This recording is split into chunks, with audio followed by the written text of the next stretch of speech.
right? Putting in some great defenses, and I think that makes a big difference. I think that's makes a big difference. And like, unfortunately, Victoria not able to just capitalize on. Like, I think some things went against their way, and I think that lack of experience that we were talking about. That's where those cards come from a little bit. Potentially. Right, just not being as kind of harsh on yourself, not being as kind of switched on. A lot of cards being given for diving, a lot of cards being given for behind contact. Just those things that like happen to all of us. Yeah. But you kind of want to reduce that amount. And I think a little bit of experience matters there. I think that's also the game readiness of it all, which is what I'm like when you're pulling people back into the squad, back into like elite quad ball. And like, if you're not playing quad ball regularly, you're not like match readiness plays into it. Yeah, you're coming in and you're playing and you're like putting desperate dives in. Yeah, which is where the cards have come from for them. Like I would say, like the last card to Ed was I don't think Ed would do that if this was a full season Ed coming in 2 years ago. Ed would not be in that situation. Correct. And that's just because he hasn't played in a year and a bit. Nothing bad about Ed. That's just how it is. Yeah, right? Like, you're not in the right. Your brain's not clicking at the same speed. It takes a while to get back up to running at the same speed mentally, even if you're physically in the best shape ever. Yeah, it takes time. Well, it's a fast-paced game. Victoria did well there. I think through the kind of that 10-minute mark, that 10 to 15-minute mark, they were shining. Yeah. Right? Yeah. They were really shining, and I think they were working that ball around well. They were passing it laterally, getting it in line with hoops, and then getting a pass out in front into someone who's standing right in front of hoops, and just being able to score through people. And I think Victoria, really excellent work, capitalizing that and getting those 40 points up. That just falling apart a little bit for whatever reason at the end, potentially when they started getting desperate, potentially when those cards start coming in, that kind of goes into your mental, and they lost that a little bit. But I think this was a game definitely that Victoria had. Yeah, right? 100%. Both teams here, right? Bottles with their grit being like game ain't over till it's over. Victoria with those excellent plays through that mid game there. This game was going to be a tight one, and I think both teams had that potential to win there. And Bottles just able to pull it out at the end there. Yeah, and I think the play around the snitch play, the play around the snitch catch, where the easy goal came in for Alex. Snitch catch happened kind of at the same time. That I think you have to say now that kind of, as much as we were saying that they've got experience, they've got people who know how to be calm under pressure and hold on, it did kind of shake Victoria. Yeah. Because you never really saw them settled on offense after that. Yeah. They had opportunity. There was one goal, and there was a couple of there was an easy turnover at hoop. There was 2 easy turnovers at hoop that led to a fast breakdown for the first goal, and then even the last one, it was a lob pass trying to go over a keeper. That got weren't intercepted. using those lateral passes and those cut-in passes, which were working so well for them before. Yeah, it did kind of shake them. They did kind of rush them up to be like, no, we will try the fringes and try to really get it. Well, they had some time. And I think, look, it happens to all of us, but beta control mattered a lot there, right? Yeah, 100%. We kind of see that shift in how Victoria were playing, right? They were playing that comfortable lateral passing style when they had control, when they didn't feel like those Blue Bottles beaters could step up. And then as soon as those Bottles could, people, like Ryan Shields, Chris Collins, Oliver Dinar, being able to step up and put some pressure there, that's when we started to see a shift in that Victorian offense, and I don't think that worked well for them, right? I think if they'd stuck with what they knew was working, even those long passes, Nathan Morton rocketing a pass over to Ed Vinette, Matt Tingate sitting at the back, making beaters worried. I think that was working for them. And I think that beater pressure up top made them lose that a little bit and not maintain what I think was their best quad ball through the middle there. For sure. Excellent work to the Bottles there for gaining back control, because I think that made a big difference into how Victoria played 100%. The end of that game. Yeah, 100%. As we see control probably a lot with the Bottles at the end of that. Yeah, you saw again I think what has been for a while now the main weakness in the Victorian team of when there's a set defense in front of them, they do struggle to score. Yep. They're very good at fast break. They're very good at muscling through a couple of people. But as soon as there's a solid structured set defense in front of them, it does slow them down a lot. Yeah, and I think that's been their main issue for a couple of years now. Yeah, and it's hard, but the catch is with a small community, it's hard to break that because you're not really building cohesion. You're not really building structures on your offense because you got there's a drop off in quality. There's also a rotating door of people coming into the team a little bit. This squad is very different to the squad that they sent through that they came up with last year. And sure, there's some repeatability. There's some people who are like Nathan Morton ever present. Yes. For example, Nicola Gertler hasn't missed a thing. They will never retire. Well, I'm quite sure one day they will just be like, Nathan Morton at 50 will still be better than half the people here. Yeah. And then he'll just die on pitch and we'll have to bury him here. Yeah, basically. But yeah, there's some, but how do you do? And we've got a quick interview coming through with New South Wales Blue Bottles captain Chloe Kneebone connected to the shin bone. Hello, yes. How you doing, Chloe? How you feeling? Good. What a hype game. What an absolutely incredible buzzing game. Still. Yeah. Which is... I mean, incredible work. Raj and I had a great time commentating up here. That was so much fun. It was incredible. Screaming the whole time, I imagine. Well, we kind of had to stay apart. Yeah, come on. We tried. We tried our best. Having said that, job's half done. Yeah. Well, yes, you are being interviewed by two of the people that you're playing against. So. Yes. So if their captain doesn't rock up to the next game, you know why. Yeah. Hype moments. The whole game, honestly, Carl's catch, absolutely huge. A real shift in momentum when we were out of range, so close to range, but it really changes the mindset. Absolutely. Yeah. We were talking up here that the foul and the catch, if they'd happened the other way I around, know! if that had happened the other way around, but doesn't matter, right? Also with Carl didn't chase. No. In that game. Was that always a strategy? So he's a reserve and has been chasing a couple of games around the place, but seeking all the time, which has honestly been so helpful to have a fresh seeker every game. Because Eden has caught Jacob before, and Eden was like, yeah, I can get Jacob, I've got this. But you play a whole game and you're exhausted. Yep. Eden's tackling throughout the game was excellent. 100%. So it's no wonder. Yeah, it's absolutely no wonder that he's tired. Yeah. And then you get Carl on, fresh pair of legs. Clutch work from Carl. I think that was excellent coaching from Harry Potter and Aaron Walker. I think that was well tactically done. Yeah, and there was a real shift in focus on defense coming from our last game against Vic today to really try and... We changed around the chase alliance, particularly the male chasers, so that there was more defensive strength balanced around, focusing on those defense. Logan also got a couple of excellent intercepts as well. 100%. All across the board, some pretty incredible defense, I would say. Absolutely. So Victoria, we felt like Victoria at the beginning of that game were giving you guys a hard time, right? They were 40 up, kind of at some 13 point, to 15 minutes. How are you feeling at that point in time, them being 40 up and you guys really struggling to score? I think coming off yesterday's game where they were out of range, I'm pretty sure, when they caught, we had that expectation a little bit coming into the game, so it doesn't get in your head as much. Yes. As compared to the second Queensland game yesterday, where we'd won the first game and we were out of range, and then suddenly they were up by 50 points, and everyone's like, oh my God, what has happened? This game, it was a lot easier to stay calm when Vic was up in that situation and be level-headed. Is it so? Is that on you then? Is that you leading the sort of making sure they're calm? Or is there just check it?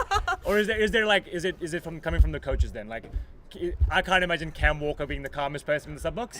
I think Harry Bunga's probably that close there. But to be fair, both of them have done pretty well at staying calm. Cam yesterday after the Queensland game pulled me aside. He was like, Chloe, I was freaking out. Did I show it? Did everyone know that I was freaking out? And we know that Cam is, but they've done pretty well at maintaining that. As someone calm. who's refed a game where Cam Walker's in charge. Something that I've noticed, because I've actually commentated quite a few of the Blue Bottles games, and the same in the Queensland game yesterday, where you guys were 50 down. Yeah. I think a big props to that Blue Bottle squad is the grit and determination, right? Yeah. Something that I've noticed is that we're 40 down, we're 50 down, so what? It's okay. Game over. And I think that's a huge props, and I believe you can probably feel that in the team and the sidelines. Yeah. And something I've been really trying to focus on is feeling proud of the really cool things that you do and using that to shift momentum. Momentum has been such a huge thing for us this tournament that it's you get a cool moment and you're like, holy, that was awesome. What an intercept. Let's go. It doesn't have to be that you're up that gives you the momentum. It's the impressive things you do throughout the day. Someone behind us. Yeah. The other people that I want to talk about in that game is Alex Butler and Charlotte win. Yeah. Because I think play around. We just had Jack come through. Hey Jack, what's going on? I'm good. How are you guys? Good, thanks. I'm not going to talk about this guy. Yeah. We'll talk about him later. We're talking about Alex and and Charlotte. That one step around from Charlotte when she plays behind and comes through, I loved it. steps through two people, ducks the ball in. I remember it vividly. I think one of the best goals in that game. Yeah, I would agree wholeheartedly. And then Alex with like an insane number of tackles starting the game, and then just knowing where to be somehow at all times. Yeah. A big thing, both from Alex and Charlotte, was that there's dropped balls, there's always dropped balls, picking them up and going and driving in again. Alex is always covering the right spots, and he cleans up so often that you just get those goals. I don't know if you remember yesterday that goal from Chris against Blue Tongues where he like stepped 3 people and then just misses it. Yes. And it's I just was him. one of those 3 people. That's when you need someone like Alex who is there as well and goes, not I'll to fix your worry mistakes, everyone, Chris. I I will got you, fix your Chris. mistake. Yeah. And that is like But that's part of being a incredible. team, right? That's part of And being that's a part of team, being a good team, exactly. yeah. And that is a real strength of Alex's. Also, just as you mentioned, like gun tackling, gun runs, like absolutely crushing it. Charlotte as well, coming off a high from Nations Cup. Her confidence driving, and like we were playing in different lines to what we've necessarily trained with or played with yesterday, and there was, I think, some real synergy there from Charlotte that she had amazing confidence with the ball, and it's amazing. We actually to see. saw some of that because it felt like Logan was a bit of a pivot point because we had Elo starting and then kind of Logan coming on, then Elo swapping out, and then Charlotte coming on, so that ANU connection being maintained there. So I think there was definitely, it seemed like well managed that who was playing with who. Yeah. It was, like I think coaching has been, I'm not going to put words in your mouths, but I think the coaching has been really well done. Like they've structured it really well, they've player managed, and everything else has been really well done from the bottles, and that's been pivotal, I think, for at least for your Queensland game yesterday and the morning game today has been amazing, especially knowing when to take someone off, knowing when to put them on based on how the game's going. And that is full credit to Cameron Walker. He has worked so hard on this campaign. Like I said, the man started making a spreadsheet in like February before he even got. I'm pretty sure I saw him. I'm pretty sure I saw him watching game footage last night at 11:30 p.m. I was trying to go to bed, and Cam comes up to me and starts showing me game footage. Classic. I don't want to watch it. I was there. All right, I do want to move on about your thoughts too about the upcoming game. Next game. It's refreshing to verse New South Wales. I think it requires a different headspace. The other New South Wales team, they're our friends. We've versed them in training. There was one game at training where we beat Tongues, so it's definitely in our wheelhouse, and we've got real momentum and enthusiasm and synergy that we're coming off.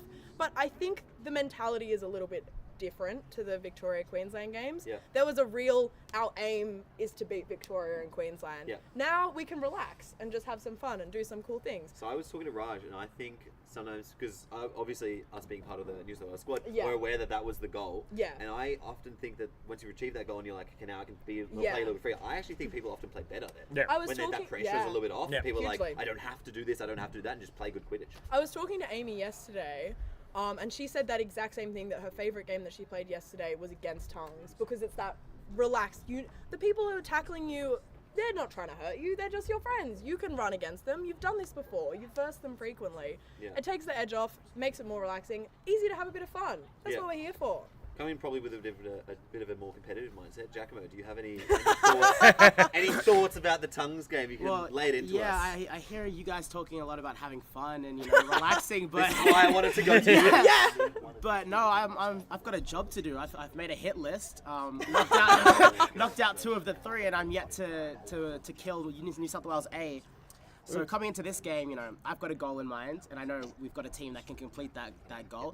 Victoria played against Tongues yesterday, their second game, and that was a close game. I thought Victoria were very competitive. They even had a lot of momentum. 100%. In a lot of big chunks of that game.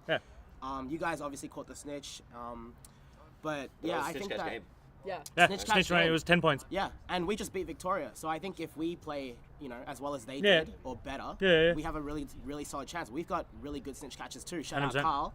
Oh yeah, 100%. That's my boy right there, catching every snitch.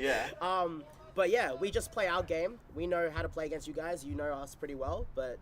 I think it'll be interesting because of that, right? Yeah. Playing against each other so much, we're going to have so much mental game going to be happening, which you might not necessarily have when you're playing against people that you don't know. Whereas we know each other ins and outs. Like, I know Jack's going to step to his right and shoot on his right. I know Max is going to do this, right? Like, it's just going to be bit of a mental game. So I think very different to a lot of these other games. So I'm very excited. But very fun, because like when I'm playing against Queensland or Victoria, I know that like, I can step these guys, whatever. When I play against, someone like Raj or Max, I play against you, I'm like, or Jacob, I'm like, ooh, they have a chance, getting an arm on me, wrapping me up, and I've got to play a little bit differently than I would against these other teams. And that can challenge me, that can, make me as a player improve, be creative with new ways, new strategies. So I'm hyped for that.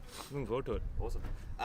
We're gonna wrap up here. We're gonna wrap up, and we're gonna pass over to thanks, as our filler. Bit of a preview, Chloe, and thanks. Excited to verse you. you. Good luck. Yeah.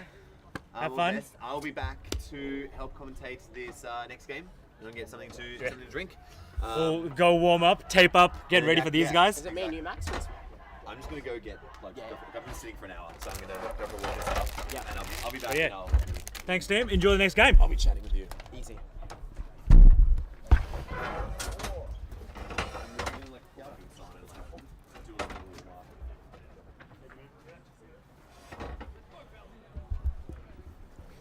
G'day Giacomo, how you going? So I've got James Hosford here, so we're just filling continuously right now because as you can see we're already on the next broadcast and we have our score ready for the next one. To get that win against them, especially from last year, that felt good. So the analysis I'm interested in now is you've got a fresh Queensland team for their first game against a devastated Victorian team on no rest, but who, like, evidence says are better. How does this, do they destroy them angry? That's what I've been doing this for years and you never know how it eliminates you. So what do you think we're going to get out of them this game? What I would hope to get out of them is that, look, Victoria lost that. They're now playing for third. They just got to keep their heads up and, they're playing for third. So get the dub, get third place because they can't change the outcome of what's happened before, right? So play their game. They're like, throughout this tournament, they've been seen as the better team in this matchup. So, they've got the momentum, they've got, everything, they've got the players. All they've got to do is continue. Round is not involved in the team, so let's go. Who we got saying? It looks like Kim Parry in the race versus Nathan Morton. Nathan Morton as usual. Yep, right, you take it from here, Jack. Alrighty.